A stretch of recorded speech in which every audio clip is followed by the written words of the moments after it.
الحمد لله رب العالمين وحان ودا سبرايس يان ودا horta waxaan joogaa Kulmis General Training Company oo lagu iibiyo moobilada tayo leh waxaan kaga iibinayaa moobil yaan u wadaa waa sbrais walaasheen markaba u wadaa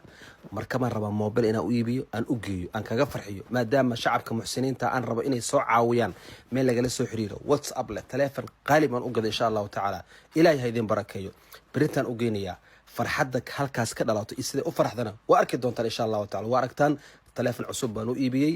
waan aad baan la dhaqaaleeyay ilaahay ha barakeeyo dadka halkan joogo magaalada Baydhabo dad waxa jooga aad u qalbi fiican insha Allah taala ilaahay xafido waan ka soo baxay oo arkaysaan waxaan hadda galayaa xarunta Hormuud si aan u iibiyo sim card magaceedu ugu qoran yahay afar irdoodka Baydhabo